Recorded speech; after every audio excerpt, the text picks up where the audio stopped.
శ్రేష్టమైనటువంటి నామంలో నా హృదయపూర్వకమైన వందనాలు నేను మీకు తెలియజేస్తూ ఉన్నాను.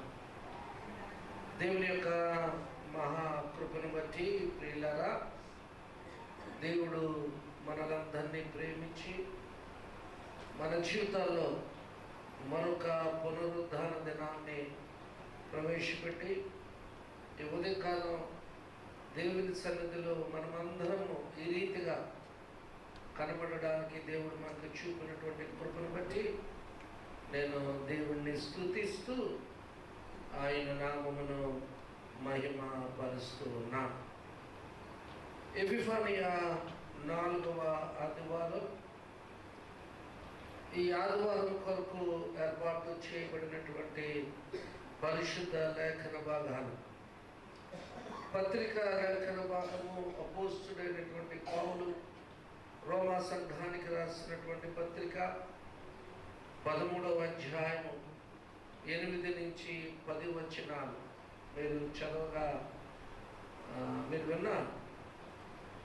ఈ లేఖన భాగము మనము ఆలోచన చేసినప్పుడు లేకపోతే ధ్యానం చేసినప్పుడు మానవుల యొక్క బాధ్యతలను పౌలు జ్ఞాపకం చేస్తున్నట్లుగా మనము అక్కడ గమనించవచ్చు. ఇక సువార్త లేఖన భాగము మత్తయి రాసిన సువార్త 8వ అధ్యాయము 23వ వచనము నుండి 27వ వచనం వరకు మనం చదివినప్పుడు ప్రకృతిపై యేసు ప్రభుల వారికి ఉన్నటువంటి అధికారం మరి ఈ లేఖన భాగాలలో మనకి కనబడుతున్నట్లుగా మనం గమనించవచ్చు.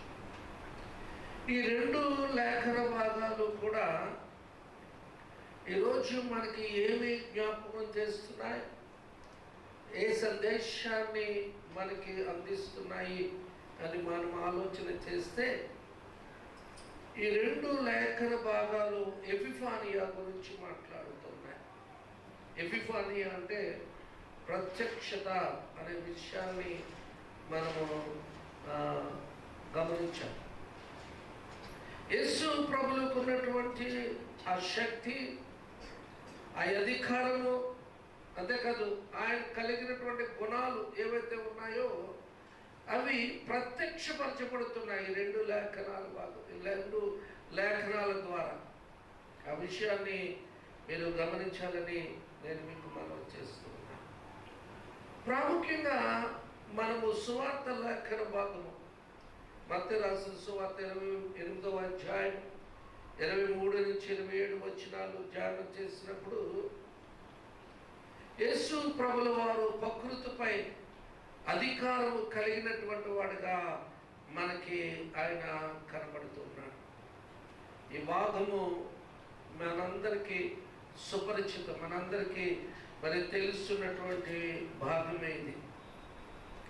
దీనిని మనము లోతుగా ఆలోచన చేసినప్పుడు లేకపోతే దీనిని ఒక కోణములో మనము చూచినప్పుడు అనేకమైనటువంటి సత్యాలు ఈ వాక్య భాగం ద్వారా మనము గ్రహించవచ్చు అనే విషయాన్ని మీరు గమనించాలని మనం చేస్తున్నాం. యేసు ప్రకృతిపై తన అధికారాన్ని మరి ఉపయోగించినప్పుడు, అధికారాన్ని మరి తను తెలిసి ఉన్నప్పుడు, ప్రభునందు ప్రియమైనటువంటి దేవుని బిడ్డలారా, ఆయన పరిస్థితి ఏమిటి అని మనము ఆలోచన చేస్తే ఈ సంఘటన జరగడానికి ముందు ఆయన ధోనిలో కూర్చుని రోజంతా బోధ చేసినట్లుగా మనం చూస్తూ ఉంటాం. మీరు 8వ అధ్యాయం 23వ వచనం ఆ ముందు భాగాలు మీరు చదివినప్పుడు యేసు ప్రభుల వారు ఆ గలిలయ సముద్ర తీర ప్రాంతంలో ఆయన ధోనిలో కూర్చుని రోజంతా కూడా అక్కడ ఉన్నటువంటి ప్రజలకు ఆయన బోధ చేసినట్లుగా మనం చూస్తూ ఉంటాం. కనుక ఆయనకి కొంత విశ్రాంతి అనేటువంటిది అవసరమైంది. కనుక శిష్యులు ఆయనను దోణిలో ఎక్కించుకుని గలిలయ సముద్రము అవతల ఒడ్డుకి వారు ప్రయాణము అవ్వినట్లుగా ఈరోజు లేఖన భాగాన్ని బట్టి మనము గ్రహించవచ్చు. వారి ప్రయాణములో అంటే వారి దోణి సముద్రపు మధ్యలో ఉండగా గొప్ప తుఫాను చెలరేగినట్లుగా మత్తయి సువార్తికుడు చాలా స్పష్టంగా రాస్తున్నటువంటి విషయాలు కూడా మనం గమనించాలి. ప్రభునందు ప్రియమైనటువంటి దేవుని బిడ్డలారా, యేసు ప్రభుల వారు ఆయన శిష్యులతో కలిసి ఆయన దోణి మీద గలిలయ అవతలి ప్రాంతానికి ఆయన ప్రయాణం చేస్తూ ఉన్నప్పుడు సముద్రపు మధ్యలో ఒక గొప్ప తుఫాను చెలరేగింది అనే విషయాన్ని మనం గమనించాలి. వాస్తవానికి ఇది సర్వసాధారణం. అంటే గలిలయ సముద్రములో ఇలాంటి తుఫానులు మరి వస్తూనే ఉంటాయి, తరచూ వస్తూనే ఉంటుంటాయి. ఇక్కడ మనం గమనించవలసినటువంటి విషయం ఏంటంటే ఈ వాక్య భాగంలో యేసు ప్రభువులతో ప్రయాణము చేయించినటువంటి శిష్యులు ఎవరైతే ఉన్నారో వారు భయభ్రాంతులకు గురయ్యారు. ఇది మనం గమనించవలసిన విషయం. గమనించండి ప్రభునందు ప్రియమైనటువంటి దేవుని బిడ్డలారా, అప్పటి వరకు యేసు బోధను వారు విన్నారు. అంతకు ముందు యేసు చేసినటువంటి అద్భుతమైనటువంటి కార్యాలను వారు చూచారు, ఆశ్చర్యమైనటువంటి కార్యాలను చూచారు. రోగులను స్వస్థపరచడం, దెయ్యాలను వెళ్ళగొట్టడం, ఇవన్నీ కూడా వారు కళ్ళారా చూచారు. వారు యేసుతో పడవలో వారు ప్రయాణం అవుతున్నారు.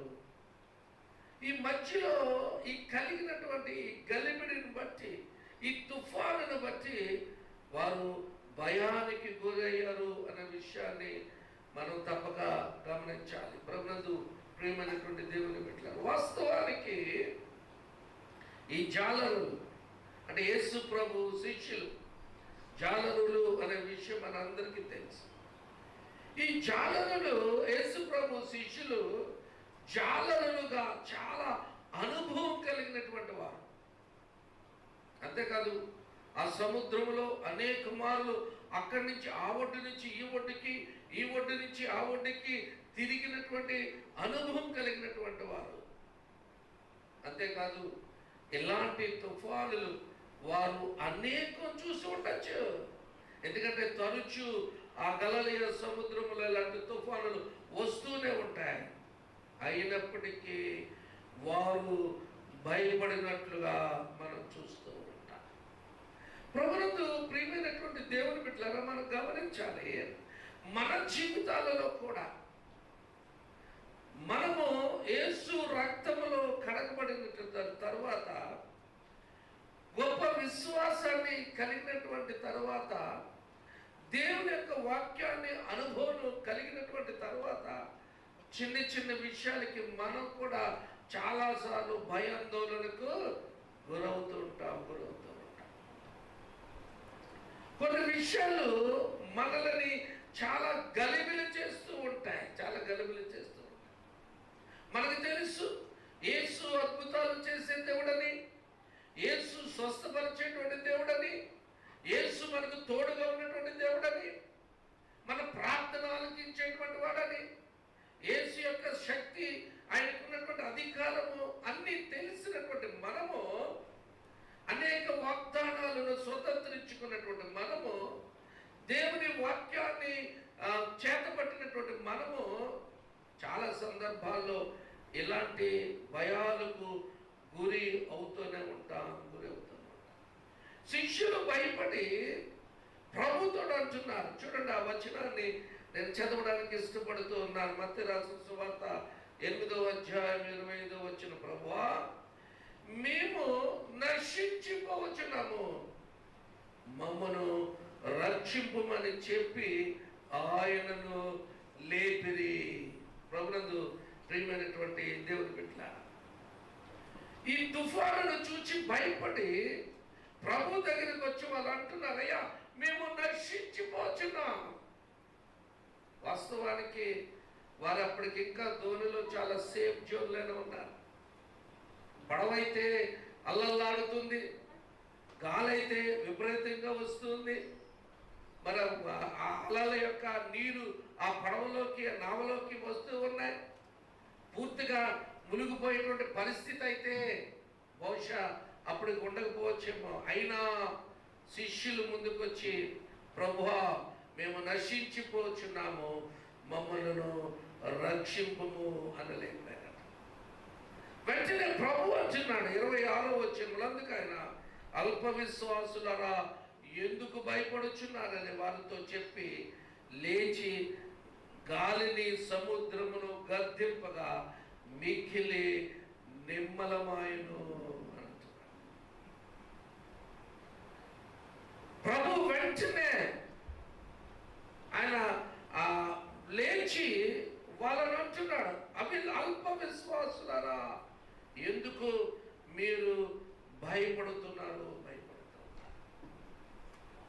గమనించండి ప్రభునందు ప్రియమైనటువంటి దేవుని బిడ్డలారా, ఇందాక నేను చెప్పినట్లుగా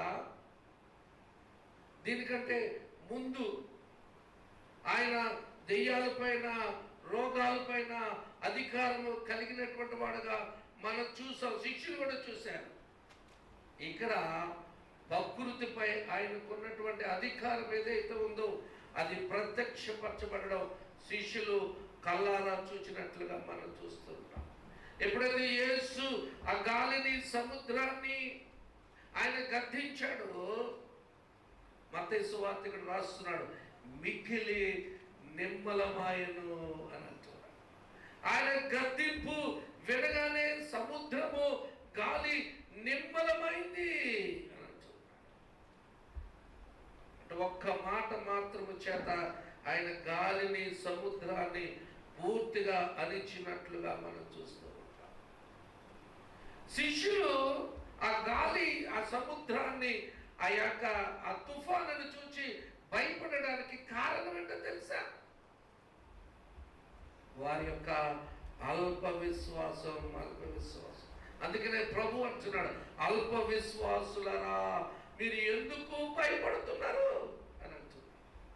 మన జీవితాల్లో కూడా మన విశ్వాసము సన్నగిలితే, మన విశ్వాసము పలచబడితే, మన విశ్వాసము గాడి తెప్పితే, మన విశ్వాసాన్ని మనం కోల్పోతే, మన విశ్వాస పరిణామము రోజు రోజుకు తరిగిపోతుంటే, చిన్న చిన్న తుఫానులకు కూడా, చిన్ని పరిస్థితులు కూడా మనము భయభ్రాంతులకు గురవుతాము అనేటువంటి సత్యాన్ని ఈ సందర్భంలో మీరు గమనించాలని నేను మీకు మనం చేస్తుంది. అల్ప విశ్వాసం శిష్యులను భయాందోళనకు గురి చేసినట్లుగా మనం చూస్తూ ఉంటాం.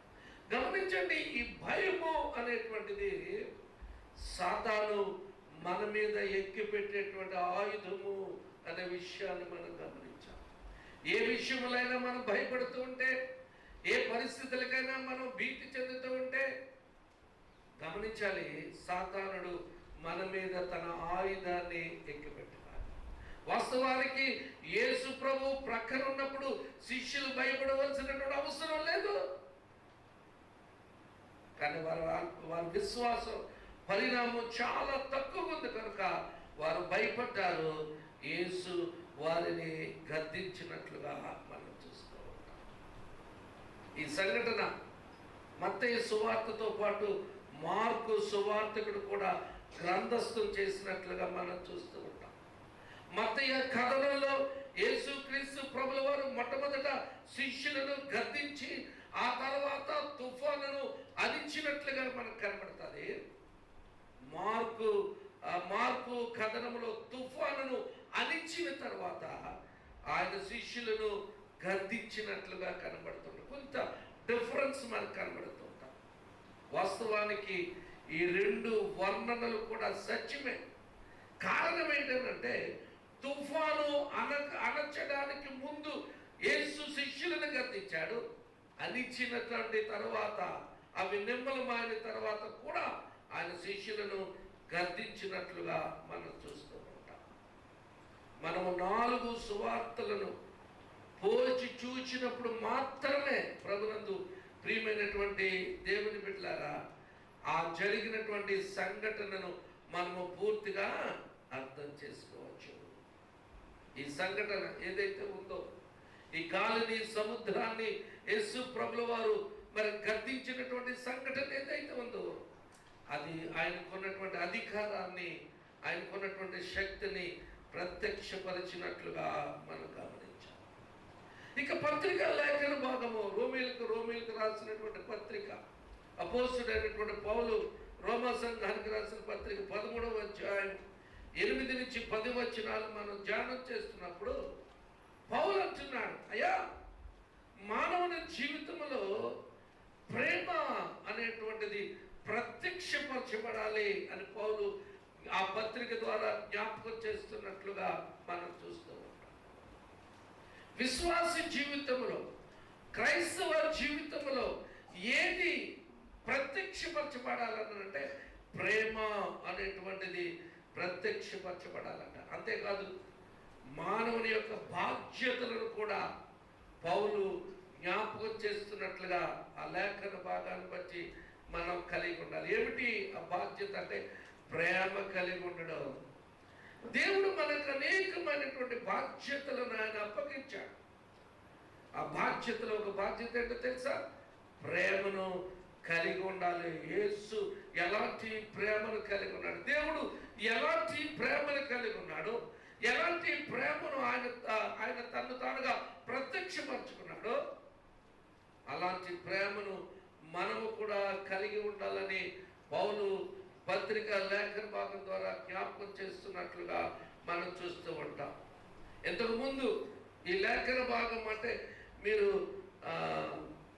రోమీలకు రాసిన పత్రిక 13వ అధ్యాయము ఆ ముందు భాగాల్లో మనం చూస్తే అధికారులకు, న్యాయకులకు అయ్యా మీరు లోబడి ఉండాలని పౌలు జ్ఞాపకం చేస్తున్నాడు. ఇప్పుడు ఈ లేఖన భాగాలలో ఏమంటున్నాడంటే అయ్యా మీరు ప్రేమ కలిగి ఉండాలి అని అంటున్నాడు. క్రైస్తవుని యొక్క బాధ్యతను పౌలు జ్ఞాపకం చేస్తున్నట్లుగా మనం చూస్తూ ఉంటాం. ప్రభునందు ప్రియమైనటువంటి దేవుని బిడ్డలారా, అందుకనే పౌలు అంటాడు రోమా సంఘంతో మీరు 13వ అధ్యాయం 8వ వచనంలో మనం చూస్తే ప్రేమించువాడే ధర్మశాస్త్రమును నెరవేర్చువాడు అని అంటాడు. ఎవడైతే ప్రేమ కలిగి ఉంటాడో, దేవుని ప్రేమను కలిగి ఉంటాడో, ఎవరైతే సహోదరు ప్రేమను కలిగి ఉంటాడో వాడే ధర్మశాస్త్రమును నెరవేర్చేటువంటి వాడు అనేటువంటి విషయాన్ని పౌలు తన పత్రిక ద్వారా జ్ఞాపకం చేస్తున్నట్లుగా మనం గమనించాం. చూడండి, ఒక మాట చదువుతారు. రోమీలకు రాసినటువంటి పత్రిక పౌలు భక్తుడు 13వ అధ్యాయం 8వ వచనం, ఒకరినొకడు ప్రేమించడం విషయంలో తప్ప మరి ఏమీ ఎవరికి అచ్చి ఉండవద్దు, అచ్చట అప్పు ఉండద్దు అని. పొరుగు వారిని ప్రేమించువాడే ధర్మశాస్త్రమును నెరవేర్చువాడు. పౌలు ప్రేమ విషయములో తప్ప మరి ఎవరికి అప్పు అనేటువంటిది ఉంచొద్దు, అచ్చి ఉండవద్దు అన్నటువంటి చాలా స్పష్టంగా మాట్లాడు. ఎవరికి అచ్చి ఉండవద్దు అన్నాడు. ద్రవ్యం కానీ మరి ఏదైనా కానీ అప్పుగా తీసుకోకూడదని బైబిల్ చెప్తుందా? బైబిల్ ఎక్కడైనా మనకి మీరు అప్పు తీసుకోకూడదు, అప్పు ఇవ్వకూడదని ఎక్కడైనా బైబిల్ చెప్తుందా అంటే ఎక్కడ చెప్తులేదు. వాస్తవానికి మన బైబిల్ను తెరిచి చూస్తే అప్పు ఇవ్వడం అనేటువంటిది చాలా మంచిది అనే విషయాన్ని బైబిల్ జ్ఞాపకం చేస్తుంది. మీరు కీర్తన గ్రంథం 37వ అధ్యాయం 37వ సంకీర్తన 25, 26 వచనాలు, 112వ సంకీర్తన 5వ వచనం, మత్తయి రాసిన సువార్త 5వ అధ్యాయం 42వ వచనం, లూకా రాసిన సువార్త 6వ అధ్యాయం 35వ వచనంలో ఇవన్నీ వచనాలు ఏం చెప్తున్నారంటే అప్పు ఇవ్వడం అనేటువంటిది మంచిది. అలాంటప్పుడు అప్పు తీసుకోవడం కూడా చాలా మంచిది. ఇక్కడ మనకు ఉన్నటువంటి ఆ కండిషన్ అండ్ పౌలు ఉద్దేశం ఏమిటి అని మనం ఆలోచన చేసుకున్నప్పుడు మనం తీసుకున్నటువంటి అప్పు ఏదైతే ఉందో సాధ్యమైనటువంటి త్వరలో తప్పక మనం చెల్లించాలని ఈ యొక్క వచనం యొక్క భావము అనే విషయాన్ని మనం గమనించాలి. ప్రభునందు ప్రియమైనటువంటి దేవుని బిడ్డలు, సాధారణంగా మనం గమనిస్తే మన అవసరత కలిగినప్పుడు మనల్ని ప్రేమించి ఇతరులు మనకి కొంత ధనాన్ని కానీ లేకపోతే మరొక వస్తువుని కానీ అప్పుగా ఇస్తూ ఉంటారు. వాళ్ళు మన మీద ప్రేమ కలిగి తిరిగి సకాలంలో ఆ అప్పును చెల్లించడం ద్వారా మనము వారి ఎడల కృతజ్ఞత చూపాలని పౌలు మన పత్రిక ఆ లేఖన భాగం ద్వారా జ్ఞాపకం చేస్తున్నట్లుగా మనం చూస్తూ ఉంటాం. మనము ఎవరికి అచ్చి ఉండకూడదట. ఎవ్వరికి అప్పు అనేటువంటిది మన జీవితంలో ఉండకూడదు. ఇది పౌలు యొక్క ఉద్దేశంలాగా మనం గమనించాలి. అయినప్పటికీ పౌలు అంటున్నాడు, మనము తప్పక అచ్చి ఉండవలసింది. ఏ విషయంలోనంటే ప్రేమ విషయంలో మనం తప్పక అచ్చి ఉండవలసినటువంటిది అని అన్నాడు. ప్రేమ ఒక విధమైనటువంటి అప్పే అనే విషయాన్ని ఈ సందర్భంలో మనం గమనించాలి. మీకు అర్థం అవడానికి ఒక మాట నేను జ్ఞాపకం చేస్తాను. దేవుడు మనల్ని ప్రేమించినంతగా బైబిల్ చెప్తుంది, దేవుడు లోకమును ఎంతో ప్రేమించినంట. దేవుడు మనల్ని అమితంగా ప్రేమించాడు. ఆయనను ప్రేమించినంతగా మనము దేవునిని ప్రేమించలేము. మన కొరకైన ఆయన ప్రేమను మనం ఎప్పటికీ చాలినంత తిరిగి ఆయనకి మనము చెల్లించలేము. ఆ విధంగా మనం ఎప్పుడూ కూడా దేవునికి రుణపడినటువంటి వారుగా ఉంటాము అనే విషయాన్ని మనం గమనించాలి. దేవుడు మనల్ని అమితంగా ప్రేమిస్తూ ఉన్నాడు.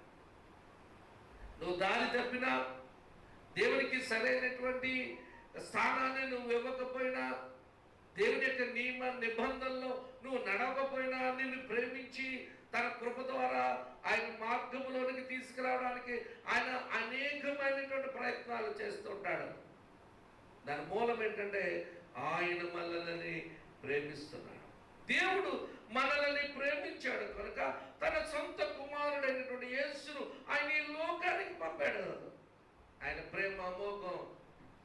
తిరిగి ఆయనను మనం ఆ విధంగా దేవుడు మనల్ని ప్రేమించినట్లుగా తిరిగి మనము దేవునిని ప్రేమించలేదు. ఆ విషయంలో మనము అచ్చి ఉన్నాము అనే విషయాన్ని పౌలు జ్ఞాపకం చేస్తున్నట్లుగా మనం చూస్తూ ఉంటాం. రుణపడి ఉన్నాం దేవునికి.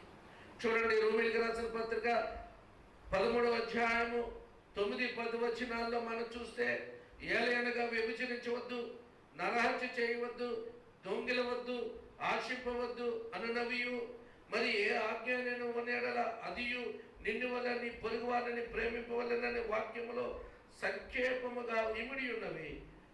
ప్రేమ పొరుగువానికి కీడు చేయదు కనుక ప్రేమ కలిగి ఉండట ధర్మశాస్త్రమును నెరవేర్చుటయే. ఈ వచనంలో ఈ 9-10 వచనాల్లో పౌలు 10 ఆజ్ఞలలో 4 ఆజ్ఞలను తిరిగి జ్ఞాపకం చేస్తూ ఉన్నాడు. మనము పొరుగు వారిని ప్రేమిస్తే, గమనించండి, మనము ఎవరి ఎడలైనా ప్రేమ కలిగి ఉంటే అతనికి కీడు చేయడానికి మనము ముందుకు రా. కీడు చేయలేము. ఎవరైనా ప్రేమిస్తే ఆ ప్రేమను బట్టి వాళ్ళని మనం చంపలేము, లేకపోతే వాళ్ళ నుండి ఏదో ఒకటి మనం దొంగిలించలేము. ప్రభునందు ప్రియమైనటువంటి దేవుని బిడ్డలారా, మనము ప్రేమ కలిగినటువంటి వారుగా ఉండాలి అనేటువంటిది పౌలు బోధగా ఈ దినాన్ని మనం గమనించాలని నేను మీకు మనం చేస్తున్నాను. నీ పొరుగు వారిని ప్రేమించమనేటువంటి ఆజ్ఞను మనం పాటిస్తే మిగిలినటువంటి 10 ఆజ్ఞలు మనము పాటించినట్లు లెక్క అనే విషయాన్ని పౌలు ఇక్కడ జ్ఞాపకం చేస్తున్నట్లుగా మనం చూస్తూ ఉంటాం. మీరు మత్తయి రాసిన సువార్త 7వ అధ్యాయం 12వ వచనం, లూకా రాసిన సువార్త 6వ అధ్యాయం 13వ వచనంలో మనం చూస్తే పొరుగు వారిని ప్రేమించమనేటువంటి ఆజ్ఞ మరొక రకంగా మనకు కనబడుతుంటుంది. చూడండి, ఆ మాట చెప్పి నేను ముగించడానికి ప్రయత్నం చేస్తాను. మత్తయి రాసిన సువార్త 7వ అధ్యాయం 12వ వచనం, లూకా రాసిన సువార్త 6వ అధ్యాయం 13వ వచనం, మనుష్యులు మీకు ఏమి చేయవలెనని మీరు కోరుదురో అలాగుననే మీరును వారికి. ఎదుటివాడు మనకి ఎలాగ ఏం చెయ్యాలని మనం ఆశపడతామో మనము కూడానట ఎదుటివాడికి అలాగే చెయ్యాలి. దానినే పౌలు అంటున్నాడు, ప్రేమ నీ పొరుగు వారిని ప్రేమించుము అని అంటున్నాడు. ఈ పత్రిక లేఖన భాగం ద్వారా పౌలు చెప్పేటువంటి సందేశం ఏంటంటే, అయ్యా దేవుని యొక్క ప్రేమ మీలో ప్రత్యక్షపరచబడాలి. ప్రేమ అనేటువంటిది మన హృదయంలో దాచుకునేటువంటి వస్తువు కాదది. అది ఆచరణీయమైనటువంటిది. నేను ప్రేమ కలిగినటువంటి వాడును, నేను అందరినీ ప్రేమిస్తానంటే సరిపోదు. నీ ప్రేమ ఆచరణీయంగా ఉండాలి. అది కార్యరూపంలో కనబడాలి. నువ్వు నీ బిడ్డలను, నీ కుటుంబాన్ని ప్రేమించుకుంటే సరిపోదు. నీ పొరుగు వారిని కూడా నువ్వు ప్రేమించాలి. నిన్ను నువ్వు ఎలాగ ప్రేమించుకుంటావో, నీకు కలిగిన దాన్ని నువ్వు ఎలాగ ప్రేమిస్తావో, నీ బిడ్డలని, నీ బంధువులని ఏ విధంగా ప్రేమిస్తావో, నీ పొరుగు వాడిని ఆ విధంగానే ప్రేమించాలి. అలాంటి ప్రేమ మనలో ప్రత్యక్షపరచబడాలని పౌలు ఈ దినాన్ని జ్ఞాపకం చేస్తున్నట్లుగా మనం గమనించి, అందుకనే పౌలు అంటున్నాడు, ప్రేమ కలిగి ఉండుట ధర్మశాస్త్రమును నెరవేర్చిన. నీకు ప్రేమ లేకపోతే నువ్వు ధర్మశాస్త్రాన్ని నెరవేర్చినటువంటి వాడు కాదు. ఎపిఫానియా 4వ ఆదివారం దేవుడు మనకి ఇచ్చేటువంటి సందేశం అంటే తెలుసా? ప్రేమ కలిగి ఉండాలి. ఇతరులను మనం ప్రేమించాలి. సహోదర ప్రేమ కలిగి ఉండాలి. అలాంటి కృప పరిశుద్ధాత్ముడు తన సహాయమును మనందరికీ దయచేయను కాక. సమస్త జ్ఞానమును ఇచ్చినటువంటి దేవుని సమాధానం యేసు క్రీస్తు వలన మీ హృదయములకు తలంపులకు సదా కావలి ఉండును గాక. ఆమేన్. దేవా